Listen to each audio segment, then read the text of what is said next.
Di sini kami nak mengambil peluang untuk menunjukkan penghargaan kepada rakan, media dan juga investor kita. Thank you for supporting Lomo Pictures along the years. Thank you for having faith in us, because this is what drives us to come upon to this stage.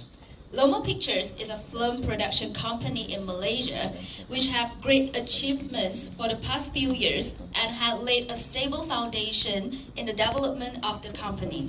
Betul.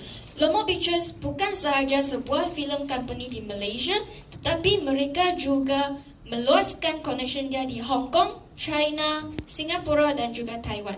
Mereka telah pun menjalankan beberapa co-production dengan negara-negara tersebut.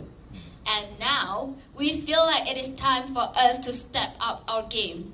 We're now ready to embark on a new phase and enhance the quality of our productions. We have an area of plans and in place to create a comprehensive film and television center.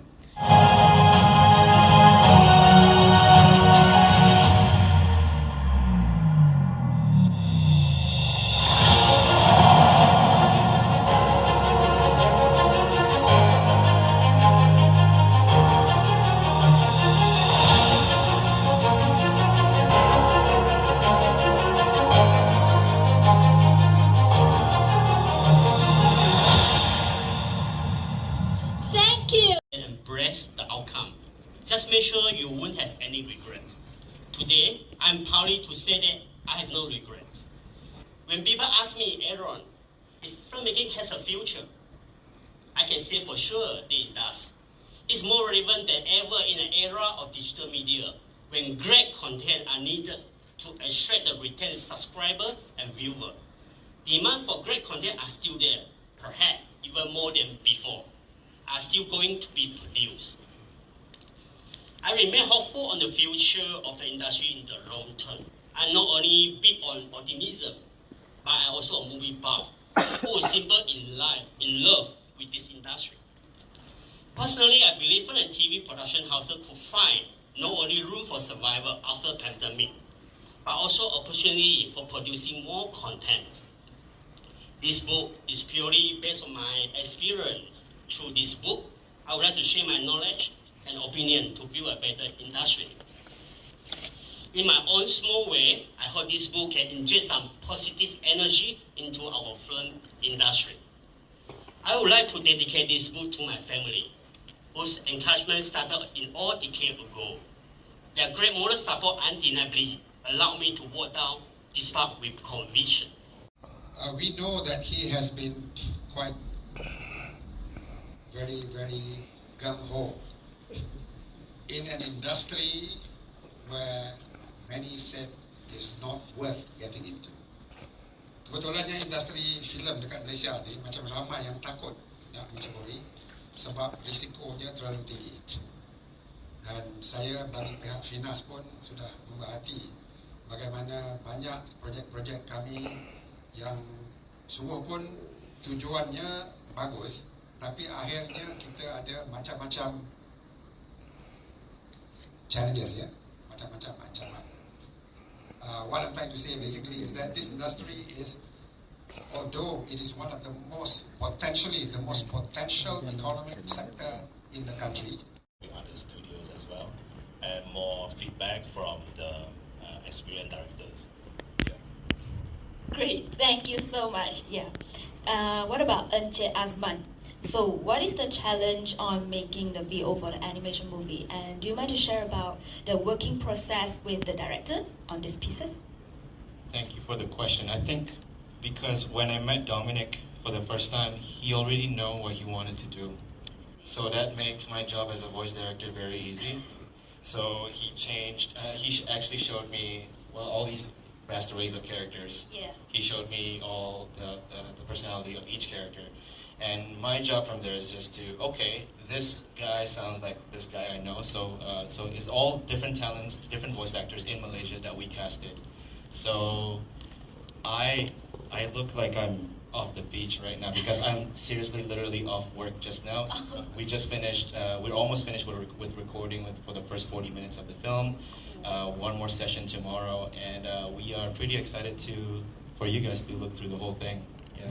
Yeah, we're pretty excited to watch it too. Thank you so much. Thank you for The director of Syaitan Nirajim, Mr. Kita akan sebut benda ni terutamanya sebelum kita baca doa. Auzubillahi minasyaitonirrajim, yang membawa erti lindungilah kami daripada syaitan yang dirajam. Please protect us from the devil. Sebabnya syaitan ni bukan hantu, syaitan ni bukanlah sesuatu yang menyeramkan seperti jin dan sekian-sekian, tapi syaitan ni adalah sesuatu yang menghasut manusia untuk mengeluarkan bahagian terburuk dia. Sebagai contoh, kalau saya ni seorang yang bengis dan seorang yang pemarah, syaitan ni akan menggandakan perasaan bengis dan marah tersebut. Kalau saya ni seorang yang ada sifat yang negatif, syaitan ni akan menggandakan sifat negatif tersebut. Dan benda ni yang kita nak cuba highlight melalui Syaitan Rajim. Bukanlah aspek seram seperti yang korang tengok dalam kebanyakan filem mainstream yang ada sekarang. Sounds interesting. Now I have another question. What inspired you to make Syaitan Nirajim? This kind of story, yeah. Okay, jadi Syaitan Rajim ni adalah berdasarkan pengalaman saya sendiri, di mana dahulunya saya adalah saya memang practicing Muslim. Tapi walaupun sebagai seorang practicing Muslim, kita tetap ada sedikit sangsi mengenai kewujudan paranormal. Saya sendiri dulu tak percaya adanya hantu, ada jin, ada syaitan dan sekian-sekian, sehinggalah gangguan ni terjadi pada diri saya sendiri lebih kurang 12 tahun lalu bila saya dapat anak pertama saya. So this whole experience yang saya tulis ni it's not about my experience, but it's about the things that I felt seketika melalui gangguan tersebut dan dikongsikan bersama melalui skrip cerita ini. And now these beliefs change by country because we have different religions. But in the base, I think these beliefs is coming also from the roots of your culture, from past, from tradition. So from horror, I think you can understand more the society of Southeast Asia. That's what I want to bring in the Western culture, because if you think of horror in the Western country, we have American, okay? It's always American. American is entertainment. But for you, it's entertainment, but at the same time, there is something real that happened in your society. So this combination for me is the documentary I want to do. Yeah. 中国的朋友，然后中国朋友都很喜欢。然后现在呢，就把这一次我们整个的背景移到格兰丹去。然后格兰丹我觉得更神秘，我相信这是会吸引更多人来对马来西亚一个独特的色彩的一个恐怖故事吧。Okay, I translate sikit lah. Okay, director kata actually dia amat gembira dapat bekerjasama lagi dengan China selepas 6 tahun. Lepas tu sebab filem ni walaupun dia filem co-production dengan China dan Malaysia, tetapi kita film fully di Malaysia. So dia nak mengambil peluang ini memperkenalkan budaya Malaysia kepada penonton China dan juga luar negara. So sebab yang last film dengan China tu dia nama Haunted Hotel, kami mempromosikan Haunted Hotel like haunted story in Malaysia kepada China penonton. Tapi kali ini dia memilih Kelantan untuk filem punya location, ya, untuk memperkenalkan dan mempromosikan budaya di filem di Kelantan dan juga membagi penonton mengetahui the beauty of East Malaysia. Know our country culture, so I'm very glad to work with director again. I'm scared of ghosts. Yes. But you still get this job, right? Like you still do it. Welcome. I mean, a big of applause for them. You know the.